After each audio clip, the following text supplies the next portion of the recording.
বেলা কত হয়েছে? বেলা গড়ায় বিকেল হয়ে গেল, বৌমাটার দেখা নেই। ঘেটুরে বলেছিল ওই মেয়ের বিয়ে না করতে। ওই এক রূপের ছিঁড়ি, তারপর পোশাকের যা অবস্থা, ওই পোশাক এত বেলা হয়েছে শাশুড়িটাকে খেতে দেয়নি। ও বৌমা, বৌমা তুমি কি আমার খেতে খেতে দিবা না নাকি?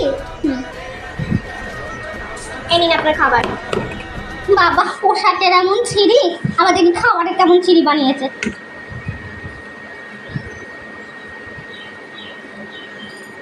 আগে সামনে ডালে ডালে আবার রান্না করে নিয়ে আসো। এটা কি করেছো? ওইটা খুব জ্বালে, কবে যে টপকাবে সহ্য।